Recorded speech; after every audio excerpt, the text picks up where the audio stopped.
In this section, we're going to talk about reading assessments and reading instruction. So once again, I am now going to present to you the spectrum, right? And we have already gone all the way from concepts of print, phonemic awareness and phonological awareness, all the way to reading comprehension. But along the way, we are going to assess, we are going to test if the child is meeting each benchmark in order to move on to the next skill, which is more complicated, right? And so we have two ways of doing that. We have both informal and formal assessments. We're going to talk about that in today's section. First of all, let's define assessment. And assessments are the tests. And whether it's formal or informal, every assessment must be valid, reliable, and free of bias. These are the most important vocabulary words you need to learn for this. There are very clear questions asking for definitions of validity, reliability, and bias. And so we're going to dig into this just a little bit, but if anything, these are super important questions. So validity is that the test measure what it's supposed to measure, right? Is this accurately measuring the content? If we are doing an informal or formal test on science and there are some questions about the President of the United States, well, that doesn't really have to do with science. This test is not actually testing for the content. So is it valid? Then we have reliability. Are the scores stable and can they be reproduced? This is when if you think about a scatter plot, if the scatter plot stays within one plane, they stay within a spectrum, a deviation, well, it's reliable, right? But if you have scores going up and down, crazy scores, well, is this actually reliable? And I know that when we're doing standardized testing, depending the school district you're in, the resources, you can get different scores. But definitely tests like the SAT test and other formal assessments can be reproduced, and that's why they're continuously used. The next one is bias-free. So they have to be a fair representation of a student's experience. And I think this is the one that a lot of the content does struggle with. And I see it both in the math content that I teach and some of the material that is presented in ELA. The kids have to relate to it. They have to, is that their experience? And I think these two top ones are really the ones that balance it out. That balance out assessments, but this bias one is the one that we as educators have to continuously work and fight for, right? Make sure that the information is relatable to the students, that we have taught that information.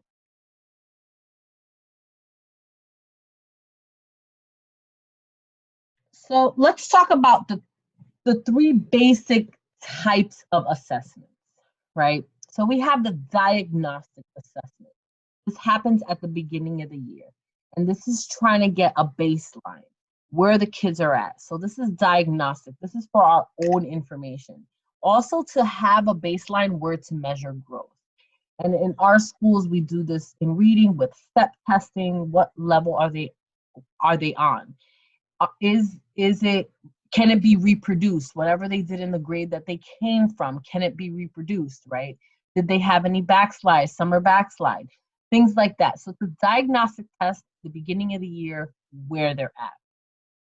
And then we have the formative assessments. And these are frequently throughout the year. And again, I'm going to refer to step testing.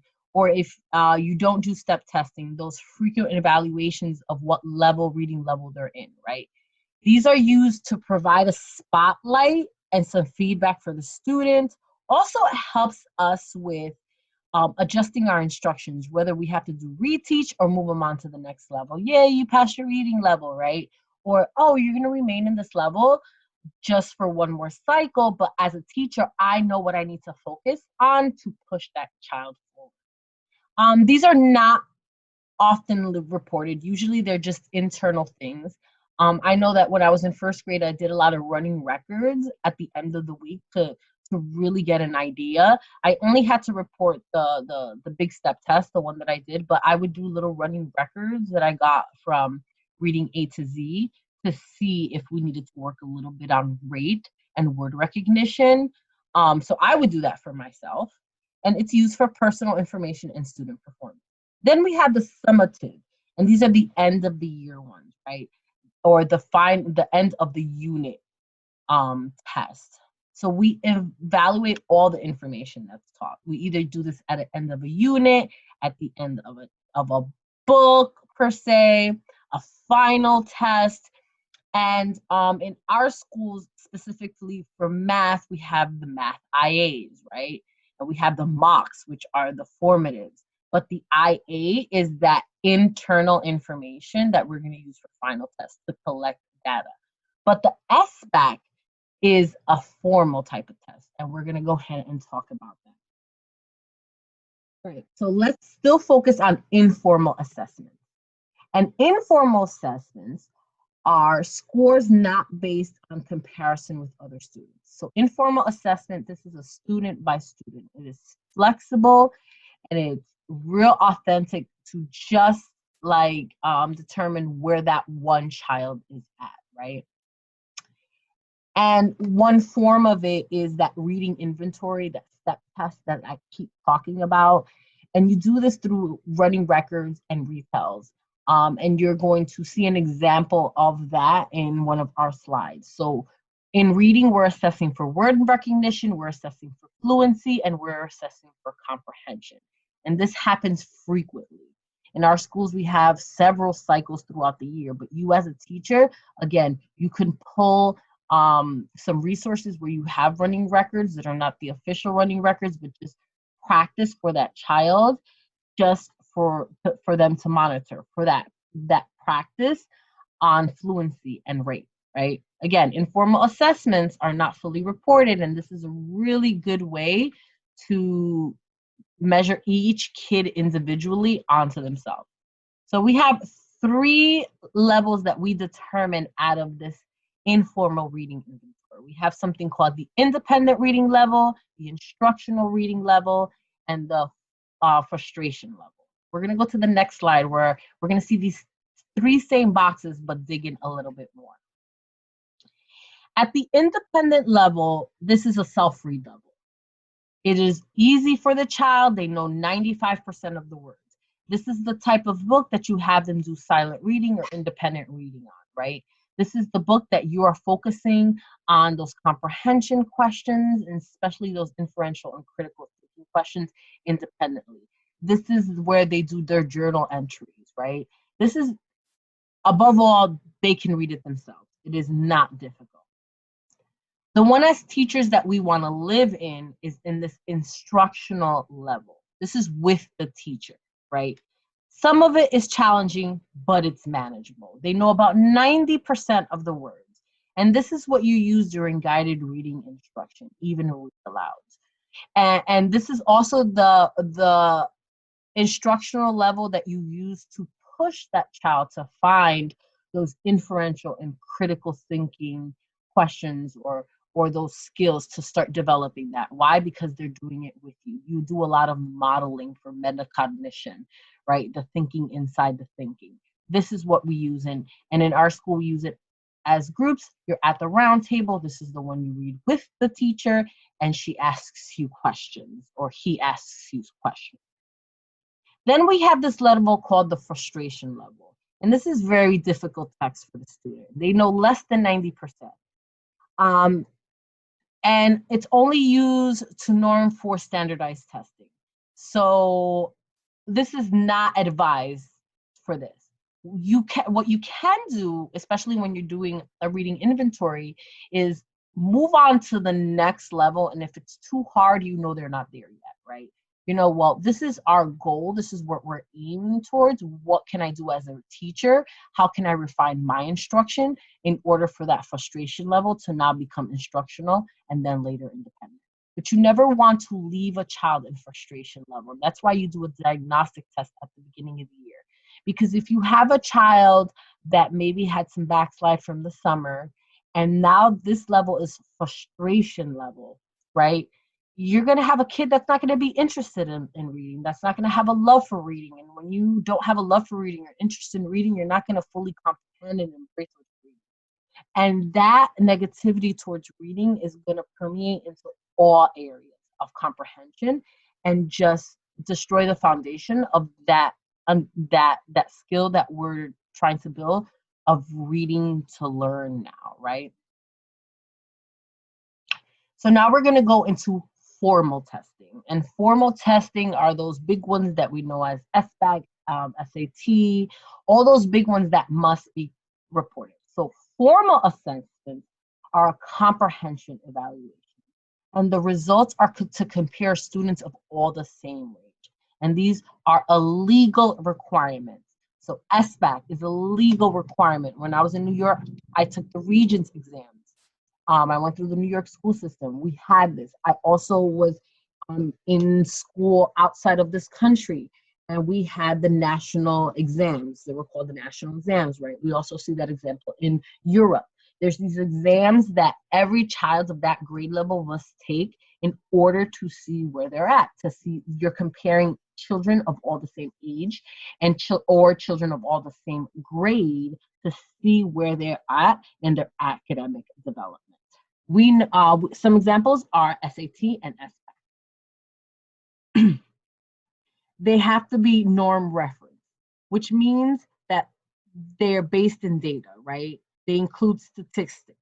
You're comparing similar students, and you're developing a norm sample. Sorry, that's supposed to say norm. So that's what it means to be standardized. You can apply it to every child in 3rd grade. This test can be given to every child in 5th grade. This test can be given to every single child at the end of high school.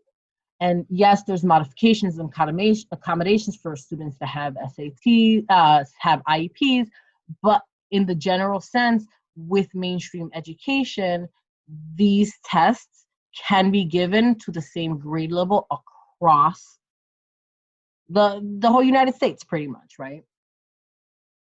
And across whatever country we're talking about. And so these results can be compared, and they will demonstrate if the student has mastered the standard. Again, I'm going to refer to math because I am a math teacher first, and we have these standards that each student must be able to master by the end of their grade. SBAC measures that in math. Also in ELA, there are certain standards and skills that they must be able to do after the grade. SBAC does this too. Actually, a 3rd grade is the first year where this formal assessment begins. Before that, it's mostly informal and just internal data for the school to see what we need to do to get to the child to the level where they are hitting these results or they're showing mastery or proficiency in this. So we have 2 types of testing that are performed that are considered formal assessments. So you have the group survey test. This is the most common. This is given 1 or 2 times a year. So there are different tests for different grades. The 2 examples I'm going to base myself in are SAT and SBAC, right? The SAT, you're giving the pre-SAT, I believe around sophomore, and then you're giving it the official SAT in 11th, right? A child could take this 2 times if they need to, but you would never give a third grader an SAT. That is specifically for high school level. Same thing with SBAC. You're not going to give a 3rd grade SBAC to a 5th grader because they have a different type of SBAC, right? They're made for them. So this is the group survey, the one that you give all of them. And then you have the individual survey. So this is an individual assessment. And this is one level of a wide grade. So for example, inside of the grade, you're going to have those at mastery, proficiency, and below proficiency, right? And this is used to determine the individual growth within the big spectrum. This is mostly given by reading specialists and special education teachers because they're like the Wilson test is an example of them. The Wilson test is a standardized test that you give individually, right? So this is a really good example of, oh, individually and determining individual performance, but it is still a standardized test. All right, so this right here is a running record. And it's a running record from A to Z of Matt Jones. This running record, we're gonna go a little bit more into it when we're gonna write the essay, but remember there are two essays. There's the word analysis essay. That's the one where I'm looking at the running record and looking for decoding mistakes. And then the reading comprehension essay. Those are the two major ways you are assessing. So essentially, those two essays that you need to write that we're gonna discuss in the next section are about how are you assessing a child, their strengths and their weaknesses, right? And what can you do as a teacher to push them along so that they can meet their end of year goals. So these are the techniques of assessing. You have the comprehension and the retell, right? This is where you're asking questions, those factual or literal questions, those inferential questions, and those critical thinking questions. If the child is able to give you factual question but struggles with inferential and completely does not do the critical thinking, you know as a teacher you need to work on making inferences. You need to work on identifying character motivation, character feeling, character traits, making connections between the facts and what they know about them, right? So here it is, you're asking factual, inferential, and critical questions in order to determine what is their level of comprehension and how much you have to push them. Then you're also determining their phonological and their phonics, their ability to decode. So phonological is at the lower levels of reading.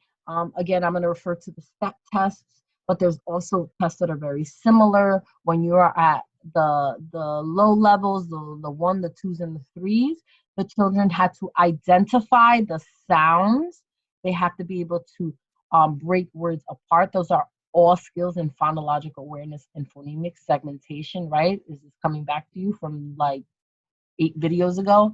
The segmentation, the deletion, right? The identifying every sound. And then phonics, everything from letter sound correspondence all the way to the most complex, which is multisyllabic.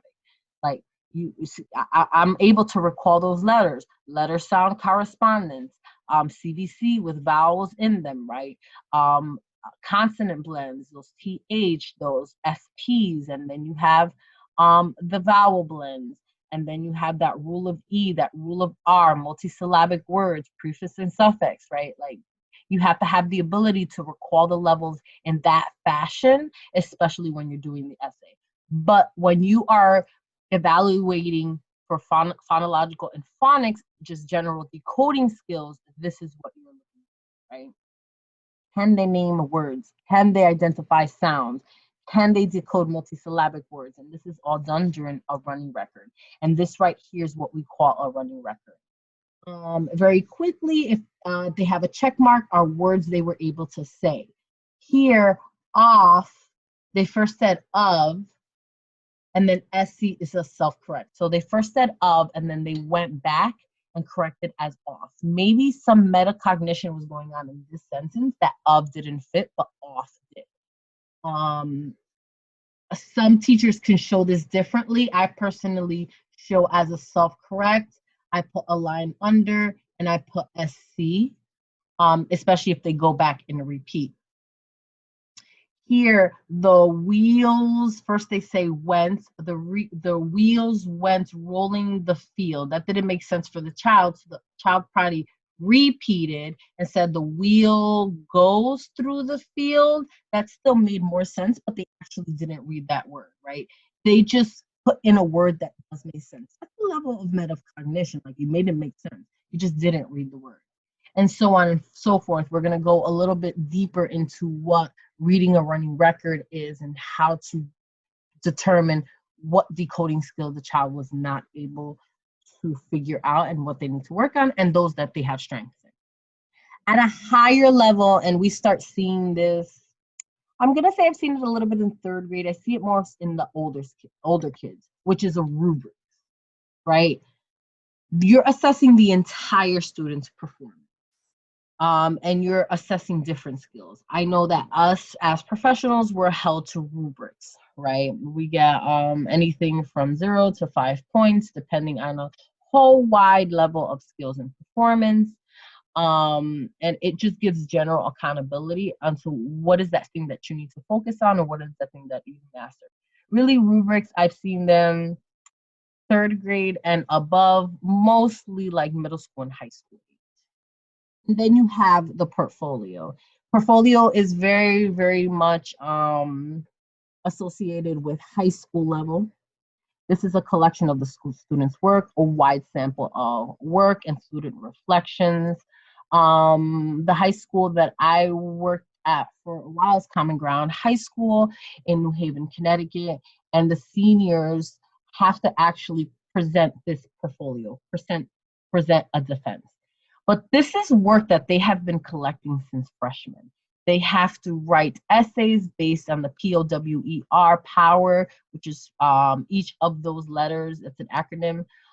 Each of those letters stands for a value. They have to write essays, they have to show work, they have to show pictures, documentation, artifacts based on all those. And they're collecting this entire portfolio all through their high school experience. And as seniors, they need to now present this portfolio in order to graduate, just to show their change of self and character from a freshman to a high schooler. So portfolios are really, really seen mostly in high school level. I'm not saying middle school doesn't do it, but high school, and it's to assess their overall performance and how that student has changed and how they see the change within themselves, right? Because grades are a way to determine A, B, C's, or D's, 50s, 60s, 90s, but also the best way to really measure change is that internal reflection. Okay. So we are now going to jump into some questions, and the questions that I selected are really going to help with vocabulary, and also there's a question in here on how they mix a skill 8 videos ago in phonological and how that applies to assessment, because assessment is really the culmination of all of it, right? How it all comes together. And we assess in order to affect the instruction. How are we going? Where's the child at? Where I need to push them? Can I move them on to the next level? All right, let's jump right in. A third grade teacher, so this is third grade. Think about what you're expecting from a third grader. A third grade teacher has been conducting a series of ongoing assessments for students' oral reading. So right away when I hear ongoing, this is frequent, and so this is going to be an informal assessment. Those are the ones that happen frequently. Shown below is a sentence from a test, followed by a transcription of the typical answer of a student's oral performance. So the text actually said, her boots crunched through the snow. The student said, the boats croaked through the snow. If I'm going to do a quick annotation with this, I'm going to notice that this was pronounced wrong. I know that as, and this is not needed for this question, but we should be able to start developing this skill. There was a confusion of the pronunciation of that vowel team. So we have an issue with vowel teams. And instead of crunch, he said crunked. And so NCH, or just the N and the C right here, is consonant blend digraphs or diphthongs. So there's an issue here with consonant blend and vowel blend. All right, that's how I see it. Their strengths, oh, and through the snow. So throw and through and, sorry, throw. I actually see a strength here. The strength is that onset. They're able to recognize that THR is throw. they do not know the rule, this irregular word rule. So they said throw. They had no idea what to do with this G and this H. That G and the H is funny in the English language. All right, so that's just a quick me showing you of how I took word analysis and coding skills and how I'm looking for strengths and weaknesses. Again, this is not needed for this, but my brain already gravitates to seeing strengths and weaknesses within transcriptions and running records. Let's continue. After reading the sentence, the student pauses, then reread it without the teacher's prompting and self-correcting error. Based on this information, the teacher could best meet the student's need by adjusting instruction and order. So right here, as a teacher, I'm seeing that this child might have a decoding issue. There's a decoding issue at the level of blends, consonant blends, and vowel teams, and irregular word rules. Okay, as a teacher, this is what I'm saying. There's a little confusion there. They can definitely read. What do we call these? High frequency words, which are sight words. The sight words are her, the, and snow is not a high frequency word, but definitely her and the. All right. So let's see where the teacher can best adjust the instruction. Enhance the student's oral vocabulary development. Well, this is within vocabulary development. And remember, this is a third grade teacher, and yes, we do vocabulary, but this has to do with phonics. We'll say phonics, PHC. So we're not doing vocabulary development. Develop the student's ability to self-monitor comprehension. This is reading comprehension. This is not insider spectrum. We're looking for something that's going to talk about phonics and decoding. Improve the student's decoding skills. There's our key word. Let's magic maybe that. We never just pick it just because it sounds good. Let's go to the next one. Promote the student's ability to track print. Well, track prints, if you remember, is concepts of print, and that is way too low. C is definitely it, because C falls within the phonics world. And there it is.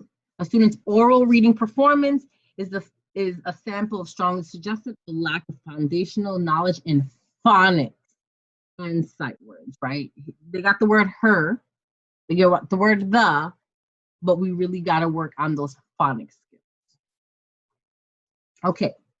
Consideration of the validity in a test construction relates most closely to. So remember, we have reliability, validity, and bias.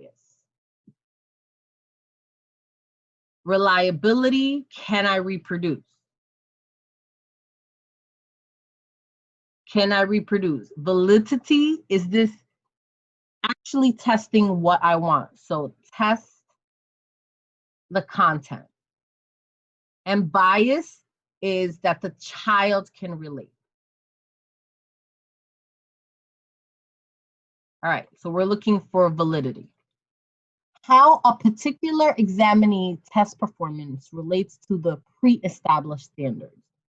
So when we're talking about performance, we're talking about data, we're talking about reliability. Whether the test questions efficiently measure the specific content, that would be known as validity. How a particular examinee test performance compares to the performance of other examinees, that's reliability. Whether the test results are likely to be repeated with a similar examinee test group, that's another type of reliability. So our answer for validity is B. Is it actually testing the content you need? And so validity is the degree in which a test measures the intent is to measure. Is it actually testing the content? Let's do one on standardized testing. So standardized testing is formal testing. If a standardized test is said to lack reliability, the test is what? So reliability has to do with the data, and the data must be given across the same group and it can be reproduced, right? I can reproduce that. It's valid. That data gives me trends. If I'm seeing crazy numbers everywhere, then maybe something's going on. So here we go. Is not measuring what it's supposed to measure. So measuring what it's supposed to measure is validity, right? Am I supposed to be measuring the content? Is that content being mastered? Has not proven to be useful as an instructional intervention.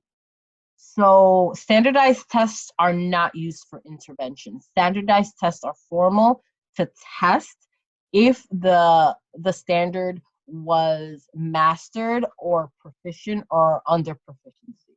So this is actually a type of informal testing when I'm testing for instructional interventions. Remember, informal testing, I'm doing it frequently throughout the year to see how I adjust my instruction.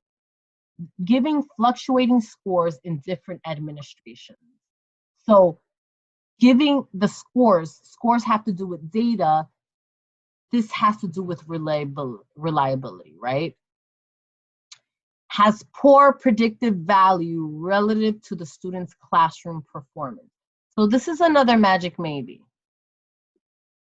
This is saying that if I am giving frequent informal testing, so let's think about in math and let's think about the ELA, those IAs, right? I'm giving those IAs frequently throughout the year, and this is predicting that the class in general is going to perform. So this is a world of informal testing. This standardized test is not made to predict. This is either informal testing, and I'm even going to push it to diagnostic testing. So let's read the question. In a standardized test is lacking reliability. Well, first of all, we only determined that C is reliable, and it's lacking because the scores, the data is fluctuating. It's not a good standardized test, or it's just not reliable. And there it is. Reliability indicates the degree in which the test yields consistent results over a successive administration. So let's do 85. Which of the following informal assessments results provides the clearest indication that a kindergarten child has attained a beginning level of phonemic awareness? And so this is one of those questions where I'm talking about informal assessments and I'm going to test phonemic awareness. In order to get this answer right, you must be able to know the levels of phonemic awareness. And so if you remember the levels of phonemic awareness, remember we have level 1, 2, 3, 4, 5, 6 in phonological awareness. Level 6 is phonemic awareness. And inside phonemic awareness, excuse me, the very first level of phonemic awareness is able to isolate individual sounds. So there's isolation. Then there's substitution, there's deletion, and all the way at the end, there's different manipulations, right?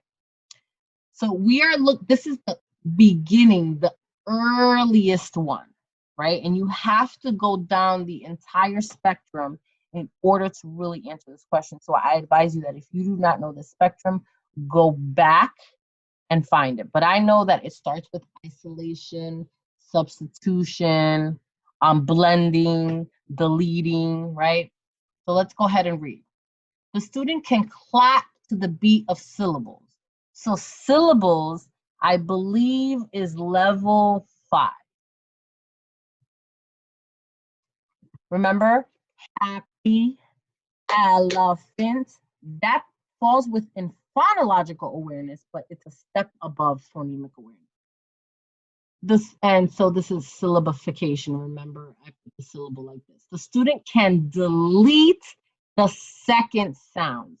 Deletion is a really hard skill, but it is phonological awareness. It is just a hard skill. I'm looking for the most beginning skill, which is isolation. The student can identify the beginning sound of a single syllable word. So in the word cat, is the individual word. That's isolation. We already have our magic baby there, but I'm going to continue. The student can substitute phonemes in the medial position of a single syllable word. So again, ah, ah, ah, ah. Change the ah to a it. I just substituted. What is significantly harder? This is also phonological awareness, and this is substitution in phonological awareness. This is gone because it has nothing to do with that. We are looking for the most beginning level, and the most beginning level is the isolation.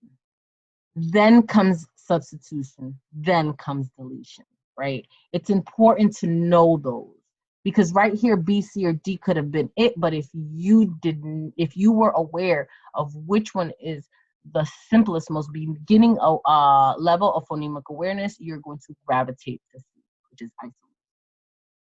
And there it is. Phonemic awareness is a specific type of phonological awareness involving the ability to distinguish the separate phonemes in the spoken word. And so identifying that first one is the most beginning. When it comes to this, it's super important to know the definitions for validity, reliability, and bias. And it's important to know that the reason why we assess is in order to push on instruction. That's informal assessment, right? Where the child is at, in order for me to adjust my instruction. And formal assessment is to see if they have mastered that, right? Those are the formal ones, are the ones you have to report. Again, go back. I'm going to go back, look at this video again if you need it. I will be putting the video and the slides inside the material so that you can review it at your own pace. The next videos are going to be about essay writing.